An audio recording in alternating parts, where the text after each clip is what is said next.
What's up, party people? It is time for another episode of Second Cup. I'm your host, Tim Heller. My guest for this episode today is Zimbabwean-American content creator Lloyd George. As a podcaster and TikToker, Lloyd uses his platform to help people start their first podcast, and I am living proof of that. I first encountered Lloyd on TikTok back at the beginning of 2022, and he kind of planted a bug in my head to get this whole shindig started. In the time that's passed since we recorded this episode together, Lloyd has leveled up like 18 times. He's been consulting with some massive companies on podcast and content creation. He has grown his own business and podcast show with his lovely wife. So go check out bigcreator.energy, sign up for their newsletter, subscribe to their show. It's one of a handful that in my limited time that I actually really listen to, and I actually open and read the newsletter. It's really valuable information. Now it's time to top off your beverage, get comfy, and enjoy this episode of Second Cup with Lloyd George. Happy Friday indeed. I feel like I have earned this Friday this week. It's been a hectic week. I don't know. How do you feel? Yeah, it seems like through stuff you've been posting on socials, you've had in context quite a to couple everything weeks. that's been happening, this is maybe a slower week, but it is great to be like back home, back in my own space. I can chill for a bit. So I'm happy. Are you doing anything for next week, like for the holidays? That's awesome. That's great to hear.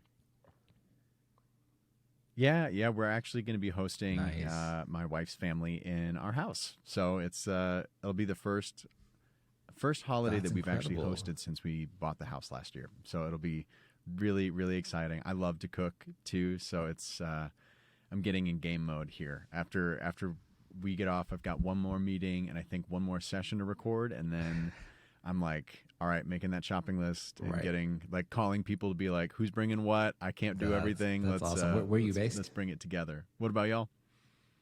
Okay, cool. Just outside Austin. We just my wife and I just moved to DC maybe a few weeks ago, and so we're gonna head back to Atlanta for awesome. Congrats. For Thanksgiving. Nice. Awesome. I was did you born grow in up Zimbabwe, in the Atlanta area? but I moved to the United States when I was 12, so like 2006-ish, 2005. Yeah, so I guess like half of my life has been in it. Oh my gosh. Yeah. So you had a whole life, a whole life in Zimbabwe. That's amazing. What was that? I mean, we're diving in, we're recording, we're going. So if you're Sounds down, good. let's jump in with both feet. I guess we should start at the beginning. What was that like growing up in Zimbabwe, and what prompted the move to the U.S. and how was that whole experience emotionally, I think physically, all of it? In like growing up, like the idea of coming to America was just sort of like not like a given per se, but if you had the opportunity to do it, you did it. Like you didn't like second guess it per se.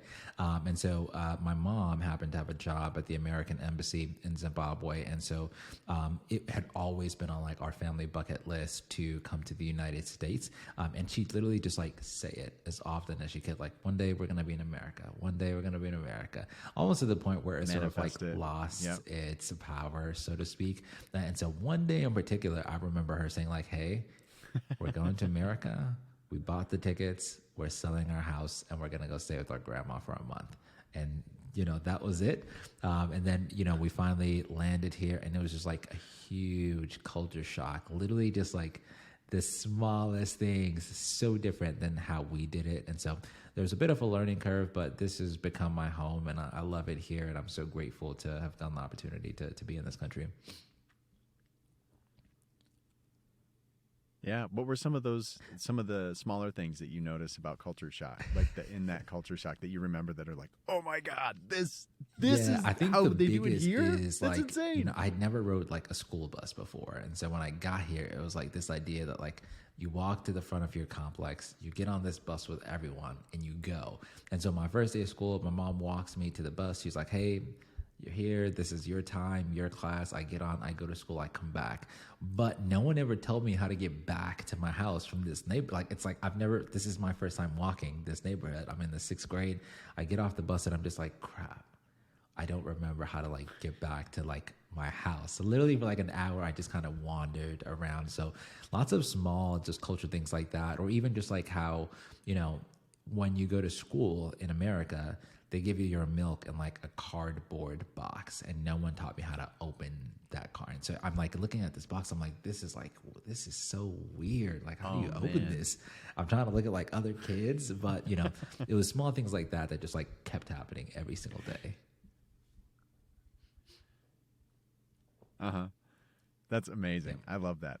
I moved around a lot as a kid, and there were, I mean, just within the U.S. and in just the small things, just regionally too. It's funny, and like getting roasted for saying like pop instead of soda. What states did you live in? Whatever it is. I'm like, oh wow, we're gonna be petty about it.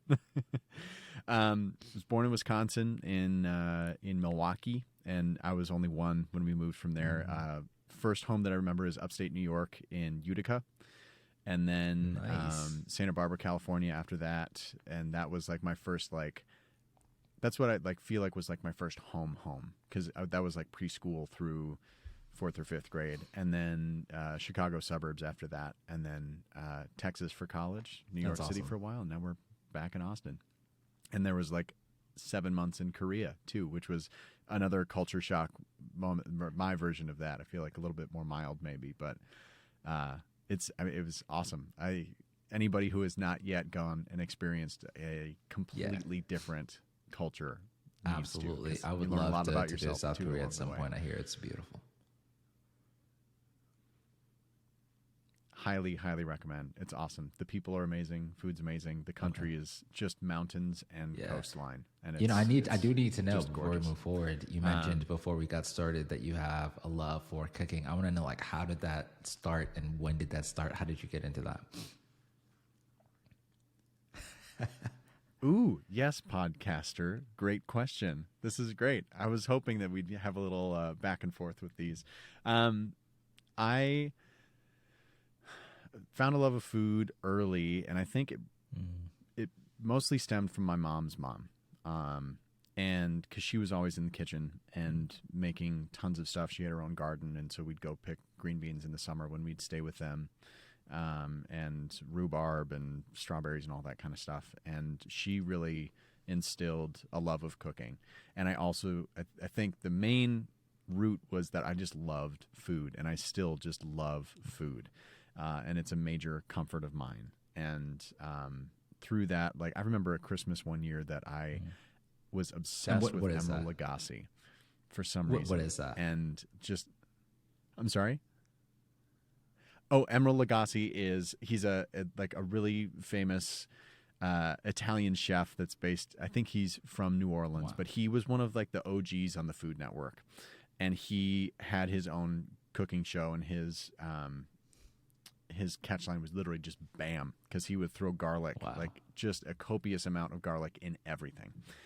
And I asked Santa Claus for anything Emeril Lagasse had, and I got like 2 jars of sauce from Emeril Lagasse, his brand that you could probably just find at the store. But I was so stoked, and I couldn't wait to use it. And then we started doing kind of Wednesday nights growing up. We'd do each of the kids would take a turn picking a recipe out of a book and making it. My mom would bake and cook all the time, and so I loved it. And then I started getting more involved in like in college with meal prepping, because I like keeping myself healthy and just trying to not eat just the dorm food. And so teaching myself a little bit more about that. And then moving to New York City, there's so much good food. And my wife developed, or we learned that she had a dairy intolerance. And so that kind of shifted how we were cooking and what we were cooking with. And so getting more curious about allergen-friendly eating and all of that. So it's been a fun journey. I stay as far cook a lot? away from the kitchen as possible. I'm not allowed. I do enjoy doing the dishes. Like that's like how our partnership works, where it's like, you know, she loves cooking and she's really good at it. And so she does most of our cooking, but I do most of like our cleaning and dishes. And so that's like our like duo thing. Yeah. The thing she complains about is I am semi like picky. Yeah. Which, you know, that's, you know, where our tug and pull comes. Are we picky like chicken tenders and mac and cheese picky? Yeah, Or and like, that's the thing. what Like, is I that? feel like What does I'm picky not, entail? right? I feel like I'm more, I'd call myself simple. So for example, for like Thanksgiving, like I don't like meat and stuff. Like if you're going to make like Okay. vegetables, I'm more like, hey, let's not put like meat in it. Or if we're doing like, you know, some sort of like stuffing or dressing, I'm more like, I don't like meat in it. And that's just across the board. I'm not like a big meat eater per se. So those are some of the elements where it's like, crap, we have to make a regular dish and then a dish for Lloyd that doesn't have meat. So, you know, everybody, you know, tries to accommodate to the best they can.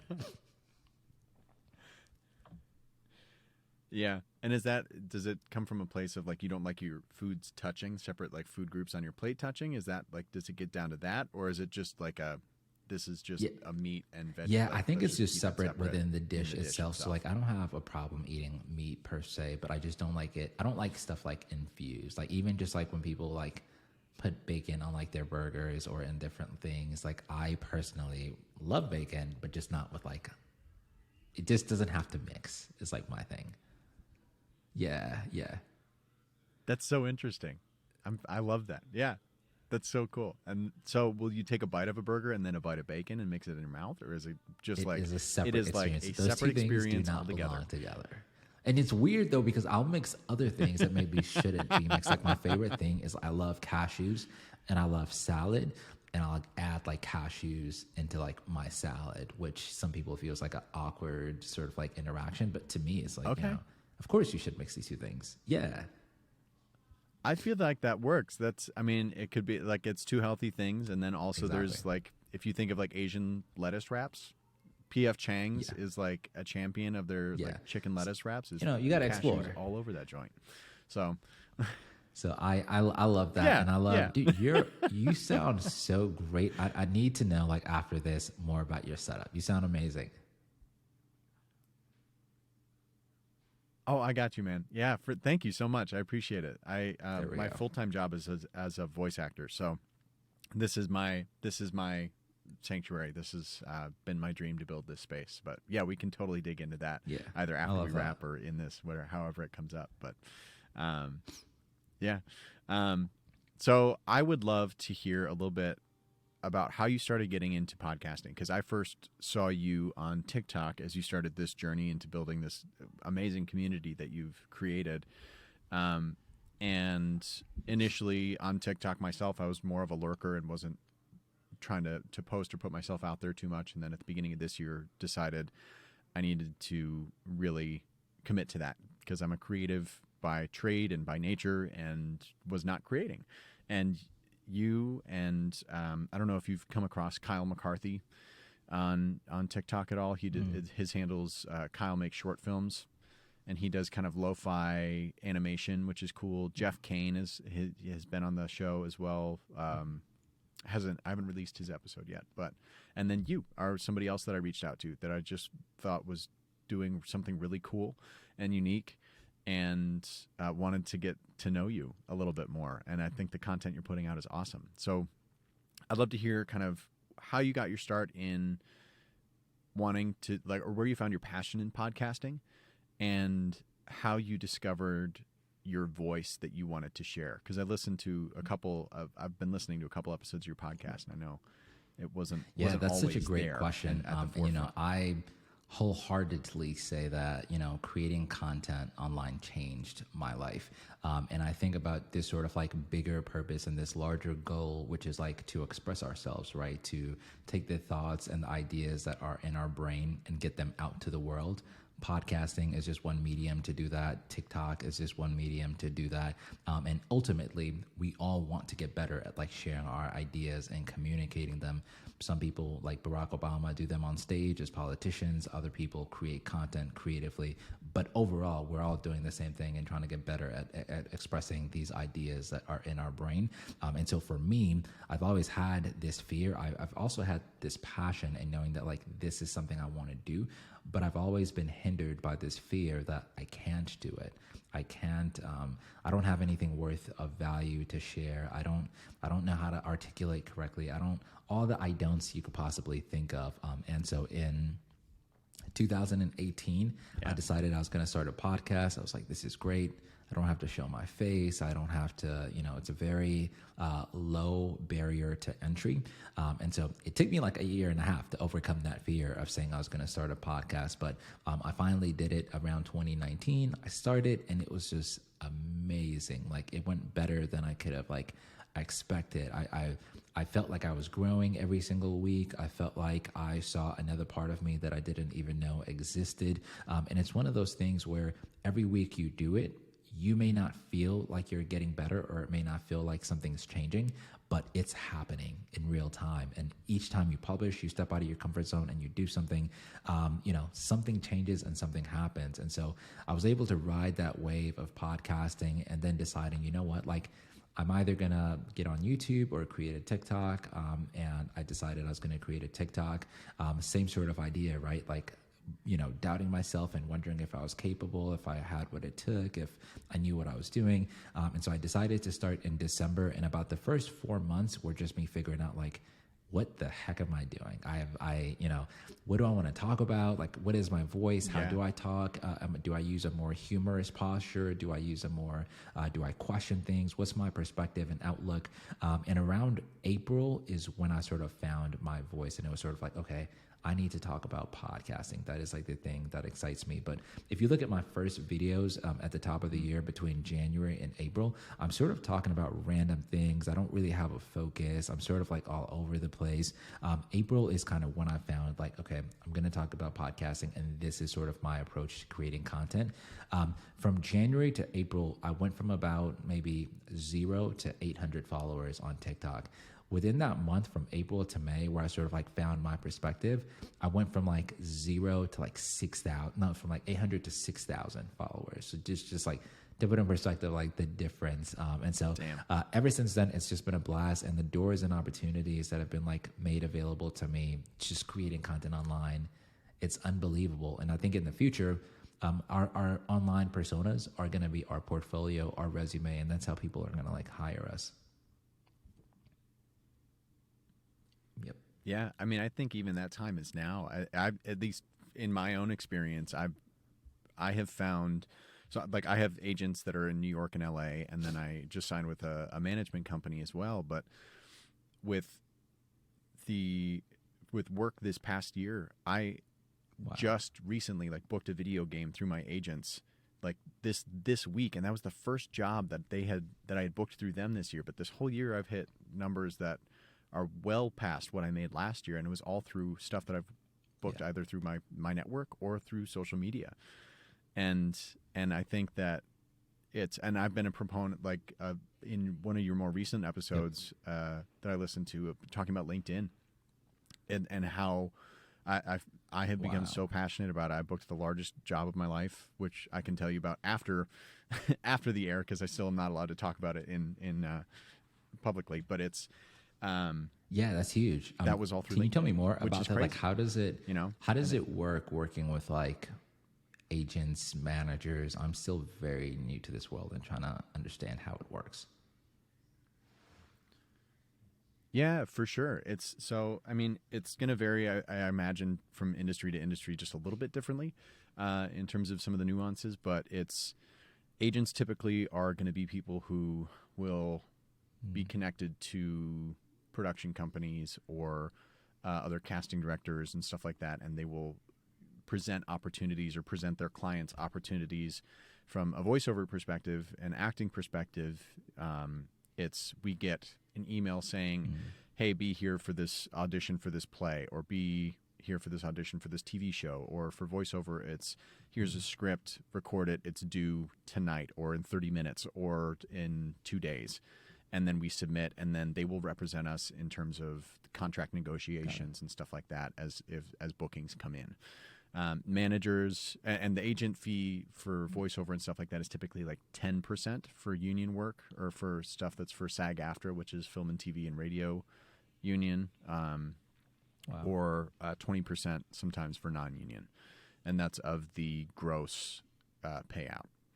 And then managers are a little bit different, and they can be a little bit more specific to the client, and it's more of a collaborative effort, I guess, is how I'd say, where instead of just sending everything out to everybody, like some agents do, not all agents, but they can actually sit down and be like, hey, we've got a smaller client list, so we can be more specialized in terms of what does Lloyd do really well now, and how can we as a team with Lloyd and how can we help him grow his business with what he's excelling at now, and what are some of his goals and some of our vision that we see for the future as the industry develops or as Lloyd develops. How can we capitalize on this as a team? And that's what I found with my managers just after I signed with them 2 weeks ago. And it's already been this whirlwind of a huge volume increase in auditions, and also more conversations on a regular basis of, hey, like, we're going to take the first couple like months to get to know you and your style and your audition and your strengths and your opportunities for growth. And then we're going to sit down in a round table and everybody's going to talk about their specialty, and you're going to go person by person and say, these are my goals within each of those genres. That's incredible. Wow. That sounds amazing. And I definitely want to get more familiar with that space, but that sounds exciting. I'm excited for you. I know it's relatively new, but I'm going to be really curious to see how it pans out over the next few months. Thanks. Yeah, I mean, we'll definitely stay in touch. And what about you with, correct me if I'm wrong, I think you just signed recently with No, I actually don't. Or agent, or you've been in talks with some have folks? A manager or agent. A lot of the work I've been doing has just been like found on my own through like primarily like social media opportunities. But when I was out in LA last week, I was telling one of my friends, I just did a course for LinkedIn, and I was like, man, I really enjoyed that. Like, they essentially just hired me to be the talent. Wow. In this case, I did come up with like this script and the concept. But I was just telling him, I was like, I really enjoyed that. I want to do more like video kind of work, as like a host or talent. And he was like, do you have an agent? And I was like, I don't even know what that is. What is this agent you speak of? And so it's something I definitely need to familiarize myself with a little more. I have spoken with a few like podcast networks about joining them, but nothing interesting just yet. Yeah. Okay. My wheels are turning. I have some people that I think you may find value in speaking with. I'll touch base with you on that. Yeah, I love that. At least we can get some introductions going, because at least in my opinion and view of your content, I love that LinkedIn saw that potential and was like, hell yeah, we need Lloyd to come on, because you do make it so accessible. And I remember scrolling through TikTok one day and seeing just like the funny stuff, and whatever else is happening in political commentary. And then you had a video that started off with, you're like, you need to make a podcast, or like, this year is the year that you make your podcast. And I was like, whoa, this is kind of meta and That's trippy. hilarious. And I was like, why? How did you know I was thinking about that? But yeah, and I think, like you said, with just contacting people through social media, that's already a huge entrepreneurial step that not many people take. Is tagging the brands that you're using, tagging the brands that you're wearing, like, and then when they like or comment, shoot them a DM and remind them. You're so right, and I'm did so that. curious what you think about this. I from found that I think social media, you have to be so relational to get some of those opportunities on social media, and it does take you like reaching out and like DMing people, messaging them, commenting, and building some of that relationship to get things like going. And sometimes I find that like creators that have a bigger following but aren't social or know how to network online get less opportunities than people that have smaller followings but are great connectors of people. Mm-hmm. Yeah, I 100% agree with that. You see it with people. I think of Jack Black comes to mind first, right? Huge name, huge personality, and is somebody who knows how to, he's a normal person, right? He can relate to people. He knows how to do that. And I think that's why he connects really well. And I also think on my little project this year of just trying to put out content once a day, or the equivalent of that by the end of the year, I still feel like I'm in a little bit more of like a throwing pasta at the wall and seeing what sticks phase. But at one of these videos, like Blundstone's boots liked and commented, and it was like I was riding a skateboard in nothing but a swimsuit and their boots in the middle of winter in Chicago. And that was it. It wasn't even about the boots, but I messaged them and was like, hey, love your product. I wear it every day. Let's create some silly shit together and see if we vibe. And they were like, great, we'll send you a pair of boots. When next time you go on vacation, just make a couple videos. And I was like, dope. That's awesome. I love Done. that. And Absolutely. It's really exciting that this is like our reality and we even get to do this. It continuously blows my mind. Yeah, it's crazy, isn't it? I would love to know what has been one of the biggest, like, holy shit, this is real life moments that you've had. I'd say the two starting. biggest, LinkedIn is probably like the biggest one. And just that process alone, like I just wrapped up recording last week, but that process leading up to it took like 6 months, like auditioning, finalizing the script, figuring out like, what do you want to talk about? What's the outline? All of those things made it really long, but it all started with like a DM on Instagram. And I remember getting the DM and being like, this is probably fake, honestly. This can't be real. Like, why would somebody message me on like Instagram? Like, they would reach out on like LinkedIn or email if this was like real. And so I entered. Yeah. Exactly. Yeah, this is a little too. Like, and so I entertained it a bit, and it ended up working out. And that's probably been the biggest. Like, oh crap, this is actually real. So it's amazing, and I'm enjoying that. I'd say the second is.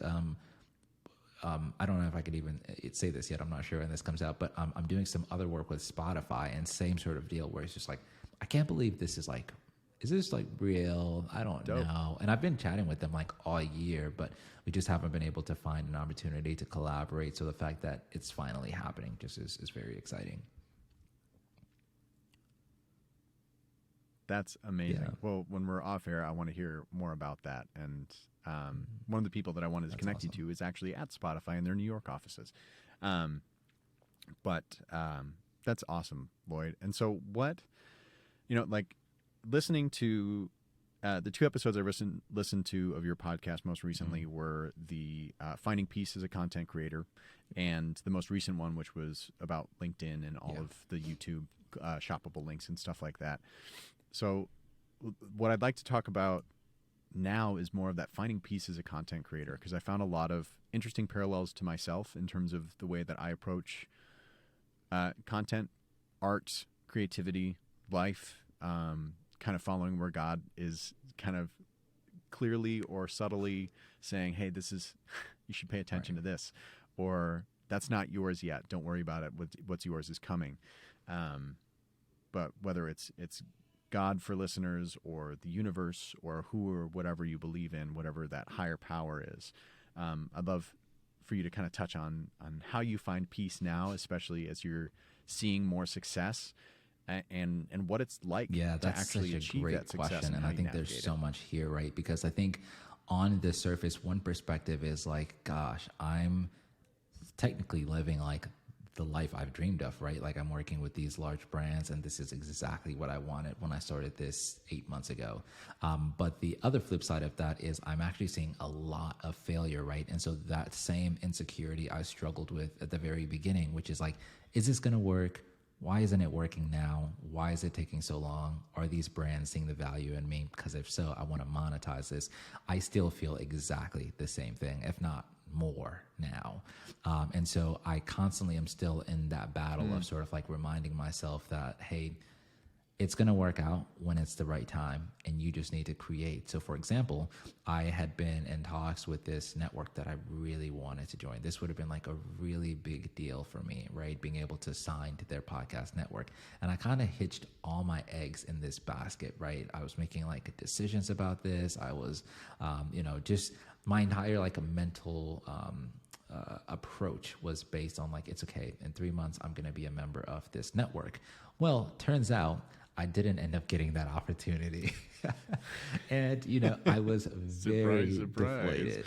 And right around the time I found out I didn't get that, I found out I did not get a few other large opportunities as well. And so, I felt like during that time, I felt like God was telling me just that, like, you, number one, need to believe in yourself, not dependent on other people. And I don't know that I was doing that right. Like, I think we kind of like, we look at these opportunities that we're getting as people validating that what we have is something special. And so when you don't get into that network or you don't get that brand deal, if I really did believe in myself, I would really feel like, darn, that sucks. It's their loss. Great. But instead, I sort of, feel like the validation of working with these brands, the validation of people seeing what I have and saying that's special, I want to work with you, I maybe deem that higher than it should be. And so these days, finding peace as a content creator to me just is like, I'm in my lane. I know exactly what I should be doing on a daily basis, which is creating content. I'm going to do that regardless of what is happening externally or internally, right? I'm not going to be dependent on like my analytics, who liked it, who didn't like it, because that goes up and down. But what I can control is like every single day I will output something creative into the world. Sometimes it's a LinkedIn post. Other times it's a podcast. I don't really care what it is. It's just the discipline of saying like, I'm being consistent at something. And at some point, whenever it's time, it will manifest into something tangible.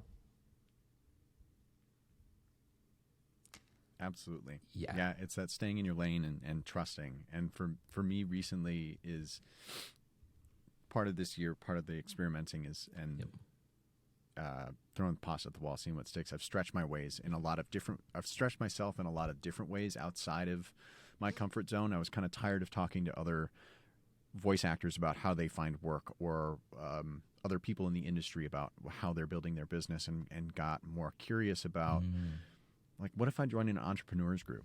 I've never considered myself particularly entrepreneurial, even though like a career in the arts is that. But I joined a group that was people that don't do what I do, and just getting out in a situation that was not in my lane, perhaps, or per se, was eye-opening to me to see that, like, okay, cool. Like in the quote unquote real world with like normal jobs, what I do is kind of interesting and cool. So I explored that, but then there were just more and more signs that were pointing towards refine, focus, and then release or surrender.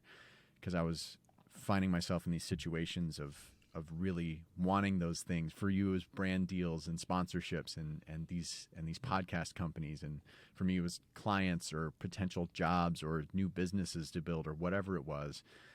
Right. And just these reminders of like, you're not in control, and you are at your best when you are finding joy, and you are not chasing joy, but creating joy and living in that abundance of joy, and how to cut the ties with all the stuff that is may feel like it's forward steps, but that's really a heavy anchor that may be dragging you. That's such a great point. And I don't think people think enough about, I love what you said just about like, refining, trying new things, throwing things at the wall and seeing what sticks. That is such a difficult thing, but it's so important. And I think it's like a great measure of faith, right? Just saying like, I'm going to step out of my comfort zone and just see what may be there.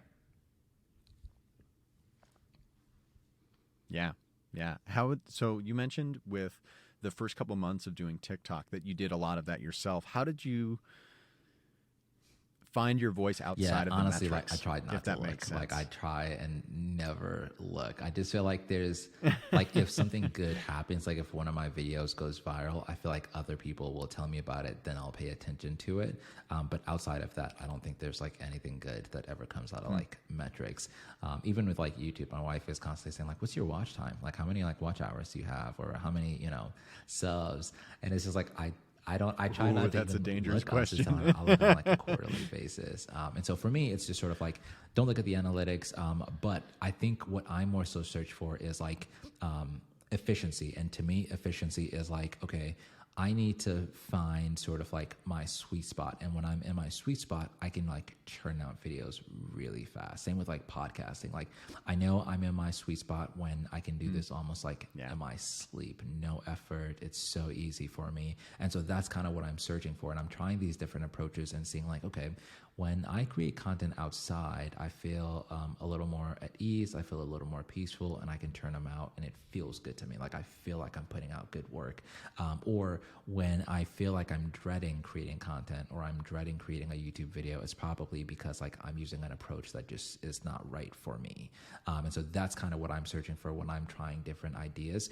And so I think a big word that is like overlooked is just like grace, and being like giving yourself grace to know that like, dang, I may suck at this for like a week or two while I'm testing, and that's okay. I may suck at it for 3 months. Right. Yeah. And that's okay. Or longer. Yeah. If you're lucky, you're going to suck at it for a long time because it's going to build up that thicker skin and 100%. And it's always amazing to me when I see like big acts, sort of like one of my favorite music artists is Kendrick Lamar. To see someone that successful say like, yeah, I'm trying something new is like, that is like, it's so cool to me that even as he grows, he's probably having those moments where it's like, I'm sucking at a particular thing right now because I'm trying something new or testing something. So I love that. Yeah. Yeah. Can you imagine being Kendrick Lamar and feeling like you but suck then at again, something? he probably sets the bar so high. Such like this beautiful, perfect artistic mind. Yes, exactly. Like when you've succeeded to the level that he has so many times back to back to back to back to back, that I imagine that fear of failure is exponential.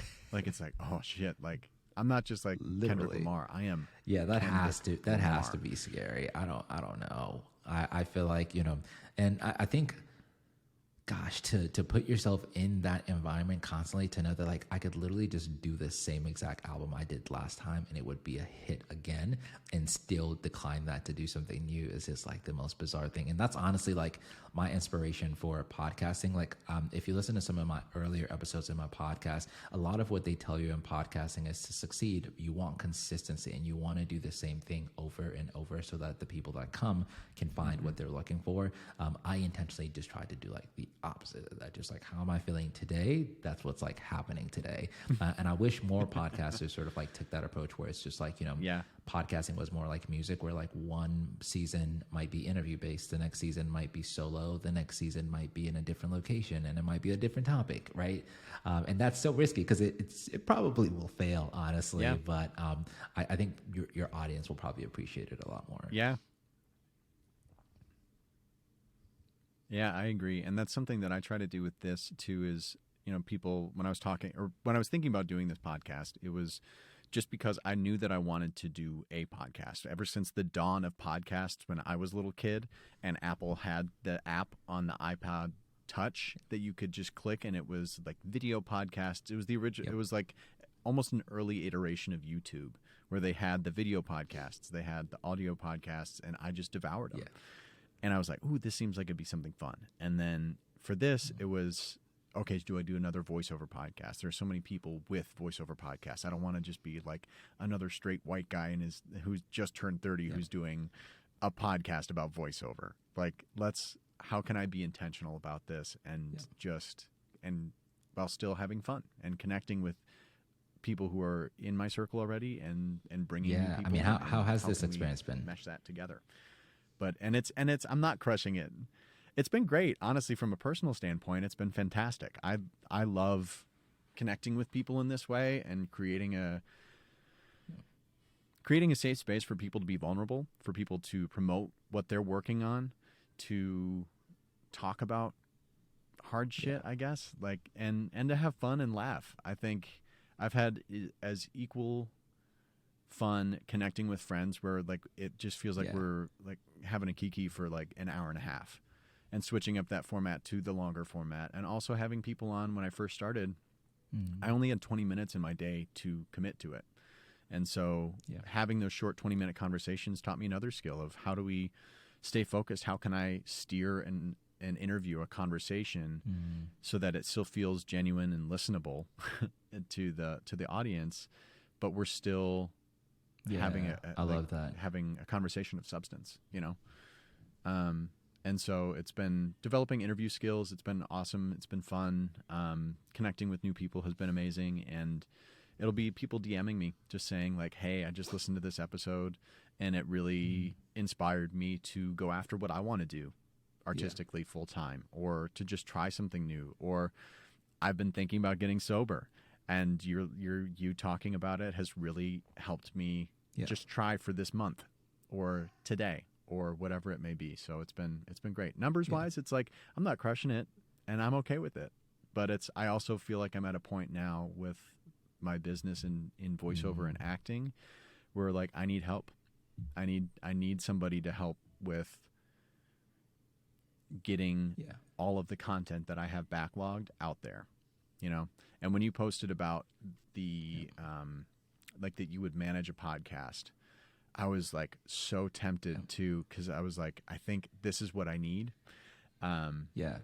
No, but I wasn't, I totally hear you. And I need to tell you about that experience because just that putting that video out was an interesting experience in itself. But I wanted to ask you, as someone that's married, right, and as someone that, and I'm referring to you, by the way, that's an entrepreneur,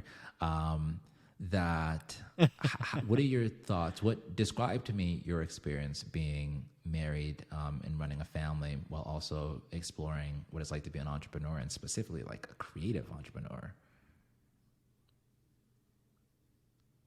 So that's an excellent question. And I'm very lucky in the way that my wife is also a creative. And so we met in college for musical theater. And when shutdown happened for COVID, we were both in New York, and we were both in New York kind of doing the same thing. I had to pivot to voiceover because of some health issues with my back that kept me from being able to do theater and TV and stuff like that. And so my body was kind of taken away from me, and I pivoted into this, and my wife gets it. Like, she knows what it's like to be a creative. She knows what it's like to be working and not be getting paid, because a lot of my work is auditioning, and a lot of my work is rejection. A lot of my work is ideas and building stuff. And so since we've moved to Texas, it's allowed us a little bit more space in terms of cost of living, even though Austin has quickly jumped into a New York level cost. It's we were able to buy a house. We decided to stay here because the entertainment industry is moving here, and we could buy a house and build a life in a different way than what we originally thought we had to with being actors. But the biggest things I've learned is boundaries, because I am a people pleaser from Chicago, and it is, it's hard for me to say no to people when they say that they need me or want me. And I also can get hyper focused on creative projects, and I feel like I need to figure it out now, and I need to get really, really good at it or perfect at it now. Or if I get an audition that's due at 10 a.m. the next day and it's 8 p.m. here, instead of thinking I'll let that be for tonight and I'll just wake up, I'm up early anyway, and I'll do it then, I need to do it now, even if we're in the middle of dinner. And so my wife has given me a lot of grace to grow and kind of fumble the ball a couple times, and pick it back up and start running again. So it's lucky in that sense. But how's it been for you? Yeah, and that's your wife there's a lot. I think I resonate with that you said, specifically like the boundaries. Like, that's a huge thing. And I think similar to you, I, technically speaking, like, I quit my full-time job in December of 2021. And since then, thank you. I've been doing like just whatever needs to be done, honestly. Like, half of my income might come from like podcasting gigs. The other half may come from just like freelance stuff I need to do that month to survive. And then my wife also quit her job a few months ago. I don't remember, June-ish or May or something. And so I think that has increased the pressure that exists a little bit to like have like a one income household. But in the same vein, having her like as like my partner and like my advocate, just like all of like my content stuff we do together. So even with like LinkedIn, she helps me like write the scripts. She like looks over like a lot of the things that I do, and I just think we work so well together that it makes it so much more easier to like tackle the things we want to do. And so I think we both have like a clear idea of like the life we want to live, and we get to like march towards that together, creating content, exploring opportunities. Just tonight we're gonna like brainstorm, what like creative opportunities we want to work on next year. So I love like having her there. And even when I was in LA filming, just like it would have sucked if I was there by myself, but like having her there like encouraged me. It just really helps. And I think what we're learning to do is work better together. And so I really enjoy it. There are some like times where there's a lot of pressure just financially and logistically, but for the most part, like the pros outweigh the cons. Yeah, that financial pressure and finding your best friend. One of my favorite things that you said in that one of your episodes was get a wife, and it's get a wife, get a husband, get a boyfriend, get a partner, get a whatever it is. Find your person that is going to lift you up, and it's the biggest gift that I've ever been given. You know, is Jess, and she's just the best. And she, like, my dream is one day to be able to provide enough for us that income for us where like I can hire her, but also at the same time, like I don't like, she is so good at what she's doing right now. She's taken a step away from auditioning and performing for mental and physical health. And I'm just so in awe of her for making that conscious decision of being like, this is not for me right now. And I need to take care of myself. So I'm going to go commit time and energy into something else. And she loves it. And she's really good at it. And so it's like, well, maybe I don't want her to leave that because that's hers. And so but that financial pressure of we got to book, we need to book some clients. We need to book some gigs. And doing that is very, very real. But if I can impart any advice to you with that, just having been full-time creative for a couple years now, it's like, it happens. And again, God, the universe, who, or whatever you believe in, for the listeners out there, this is like, you just have to bet on yourself and know that it will come, and know that what yours is on the way, even when everything's happening exactly how it should, when it should, even when it feels like it isn't. And that I am comfortable saying that may be coming from a privileged position, and I will check my own privilege on that. But I've seen it happen for friends, family, and people outside of myself too. But it doesn't make it easier. Doesn't make it easier pill to swallow, but it is. It's very real, and it's when it's good, it is the best, and when it's bad, it is. I love the phrase you use, like bet on yourself, man. I feel like that's like the theme of my life. You know, just like having to believe that you have what it takes, you're capable enough to really wholeheartedly believe that like it's gonna work, and I need to be the first person to believe it. Yeah. You're going to figure out how to open this eventually. You will get it. Yeah. So Lloyd, to round things out, I'd love to hear a little bit more about this newsletter that you have created and what you see as next, like what you have on your plate next, and some goals, because I know that you have some big goals before the end of the year and going into next year. But let's start out with this newsletter that you've created, which is great. And I am admittedly terrible at reading a lot of newsletters that I get. Yours is one that I look forward to. But tell me about the idea of what prompted you to create this and what value you're providing. Yeah, absolutely. Thank you for those kind words. I really appreciate it. And as soon as we get off this call, I'm going to go tell my wife you said that. I like throughout the year would find all these different like opportunities, right? Like one example is HubSpot, which is a podcast network, has this creator program for podcasters. And if you get into the creator program, number one, you could get into the program without having a podcast. Like you could just have an idea and they'll still let you in the program.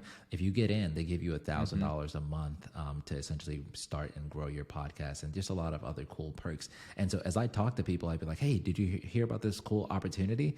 They'd be like, no, I don't know what you're talking about. I didn't hear about that. And I would just keep finding different opportunities with financial benefits that people didn't know about, like specifically creators. And I just could not believe that. And so the idea with the newsletter was like, you know, what if there was a way where we could send out a newsletter that would have everything that people would need to know, to be creators, whether it's like new creator programs, creator resources, creator news. What if something like that existed? I want to create that, and I want to send that out on a weekly basis. And so that's what we've been building at Creator Hub, this central place for creators to come and know that they're going to get the most important news about the creator economy. Yeah. I love it. And again, I am bad at opening if anything, it serves as a reminder for me to listen to your next episode of your podcast. But it has legit links. It's not spammy at all. It's super accessible and aesthetically pleasing too. Your website, I was just like, oh, this is just kind of like a really nice deep exhale from all the hey, you want to sell this? You want to buy this? You should do this for $4,000. I'll make you rich. I appreciate it's not that vibe that's important at all. And I'm still thinking about what it should be and what it should look like. So I appreciate that feedback. Yeah, for sure. And again, with anybody listening who's entrepreneurial or wants to dip their toe into that world, you just got to try. You got to make it first. And I've said this a lot on here. I don't know who said it first. It was Gary Vee or Brene Brown. Seriously. But you just got to make it shitty. Love both of those people. Make it shitty and just go. And I have made a lot of shitty stuff. Me too. Well, Lloyd, what do you have coming up? What can people look forward to when absolutely. they start following you? Funny story, just before I tell you that, just, I grew up, like, my first name's Lloyd, last name's George, and people always call me George. They just assume that that's, like, my first name. And so one day, like, my wife was like, no, you should, like, correct him. You should tell him my first name's Lloyd. And I was like, okay. And so all of my handles, all of my websites, you can find me at Lloyd Not George. That's at LloydNotGeorge.com. Whatever platform you're on, just look for me at Lloyd Not George. I think I'm still exploring what I want my content to look like. So if you do follow me, you may see something different every single day. Right now, I help people start their first podcast by creating bite-sized tips on helping you start your podcast. Yeah, I love it. And they are bite-sized tips. They're easy. And it obviously, I pushed me appreciate over the edge. So, and I'm stubborn as hell. All right. So before I fully cut you loose, I've got 4 quick fire questions for you. This is just whatever comes top of mind first, as silly or serious as you'd like. First question is, like what's the nickname that you have as a kid? Lloyee. It's weird. My dad just started saying it one time, and where did that come from? It's stuck, and everyone calls me that now back home. Amazing. Who inspires you right now?